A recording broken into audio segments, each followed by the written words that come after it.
Hai Felisa, kamu lagi ngapain?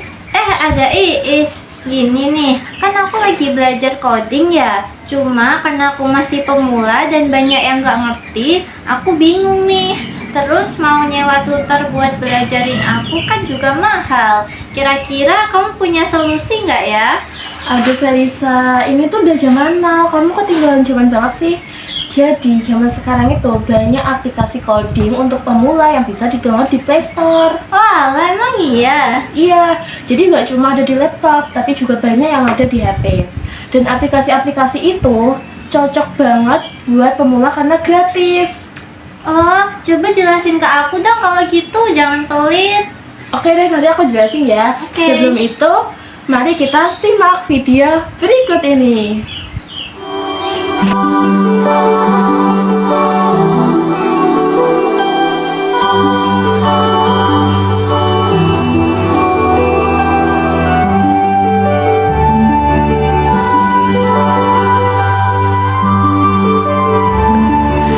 teman-teman, perkenalkan nama aku Istiqomah, biasa dipanggil Iis, dan Nama saya Felisa Putri Maharani atau biasa dipanggil Felisa.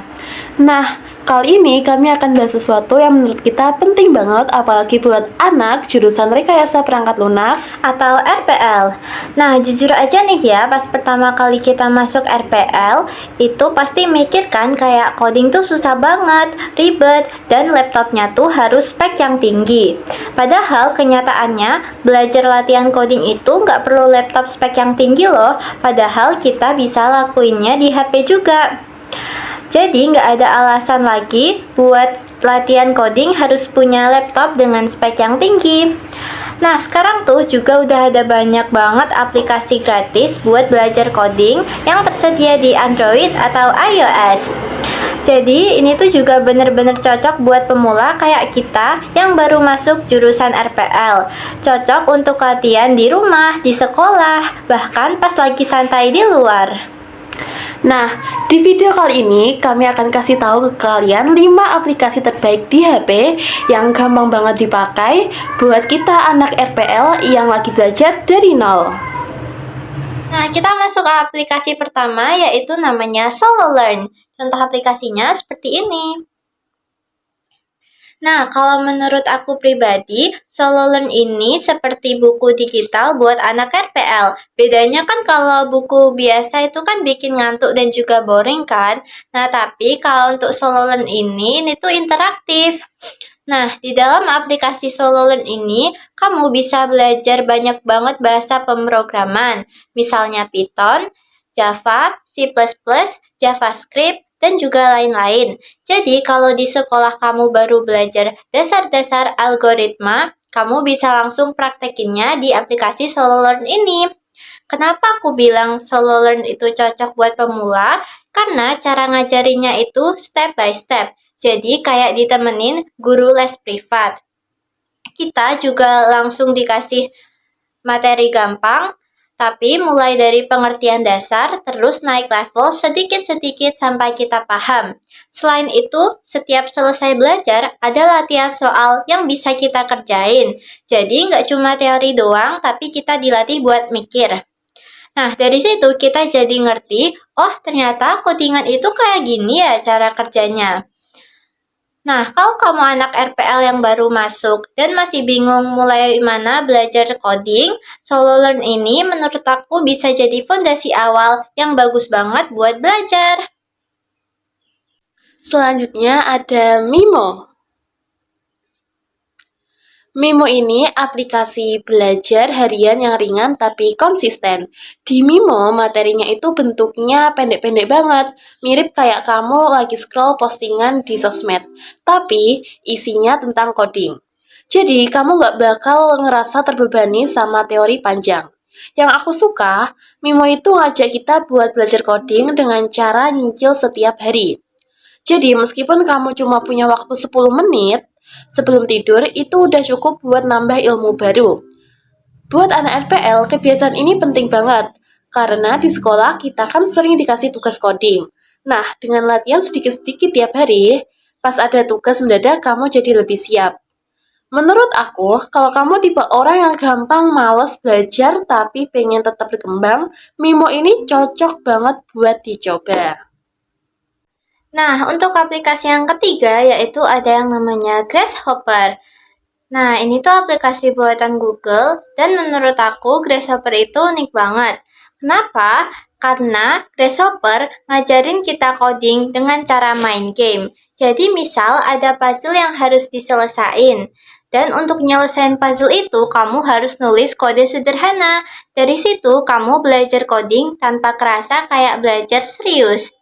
Nah, Grasshopper ini fokus ke bahasa JavaScript yang dipakai banget buat website interaktif. Kalau di sekolah kamu udah belajar HTML atau CSS, nanti kamu bisa sambungin sama JavaScript biar websitenya lebih keren. Aku sering rekomendasiin Grasshopper ke teman-teman yang bilang coding itu bikin pusing, karena di sini bener-bener kerasa kayak main game sama puzzle. Tapi ternyata juga sambil ngoding. Jadi kalau kamu anak RPL yang gampang bosen baca teori panjang, Grasshopper ini bisa jadi alternatif yang fun buat latihan. Aplikasi keempat adalah Programming Hub. Nah, kalau yang satu ini bisa dipilih yang lebih lengkap dibanding aplikasi-aplikasi sebelumnya. Programming Hub itu bukan cuma ngajarin coding, tapi juga ngasih materi lain yang nyambung sama dunia IT. Yang menarik, Programming Hub ini juga punya fitur compiler bawaan. Artinya, kamu bisa langsung coba nulis kode dan jalanin hasilnya di HP tanpa harus install software tambahan. Misalnya, kamu pengen nyoba bikin kode Java sederhana. Tinggal ketik aja di aplikasinya, nanti langsung bisa dijalankan di situ juga. Aku ngerasa Programming Hub ini cocok buat anak RPL yang pengen explore lebih dalam, bukan cuma bahasa pemrograman dasar saja, tapi juga hal-hal yang lebih luas lagi di dunia teknologi. Nah, aplikasi terakhir apa nih? Nah, jadi aplikasi yang kelima atau yang terakhir itu namanya Enki. Nah, aplikasi Enki ini mirip banget kayak Duolingo, tapi ini tuh khusus belajar buat coding. Oh, jadi kayak belajar bahasa, tapi bedanya buat coding ya? Nah, betul banget nih, Is. Jadi, materinya tuh dibuat singkat-singkat. Sehari tuh cuma butuh waktu 5-10 menit. Jadi, cocok banget buat kalian yang gampang bosen atau nggak punya waktu lama. Nah, kelebihannya di Enki itu, kamu bisa belajar sedikit demi sedikit, tapi setiap hari. Misalnya, hari ini belajar dasar Python, besok lanjut tentang variabel, lusa tentang fungsi. Jadi, materinya bertahap dan nggak bikin pusing. Nah, nggak cuma itu. Selain coding dasar, Enki juga ada materi lain. Misalnya data science, Git buat manajemen kode, sampai keamanan komputer. Jadi, kalau kamu udah paham dasar, bisa lanjut ke topik yang lebih dalam. Nah, terus enaknya lagi, kamu bisa atur target harian sesuai kemampuan kamu. Enak juga ya, kayak belajar coding tapi nggak tertekan. Iya, terus tampilannya juga simple dan juga nggak bikin ribet. Makanya banyak pemula yang suka belajar dari aplikasi Enki karena bisa konsisten belajar tanpa harus duduk berjam-jam. Nah, yang penting itu kuncinya juga harus konsisten. Ingat, belajar coding itu bukan balapan ya, tapi soal belajar latihan. Nah, Enki ini pas banget buat ngebangun kebiasaan buat belajar setiap hari, walaupun waktunya cuma singkat-singkat. Wah, ternyata banyak banget ya aplikasi buat belajar coding yang bisa kalian download di Android dan yang pastinya gratis. Mulai dari Solo Learn sampai Enki, semuanya menarik dan patut kalian coba di rumah. Betul, yang penting bukan seberapa cepat kamu jago, tapi seberapa konsisten kamu belajar. Nah, semoga teman-teman yang nonton video ini terinspirasi dan mulai belajar coding di rumah. Terima kasih sudah menonton video ini. Kami pamit. Sampai jumpa di video berikutnya. Bye-bye!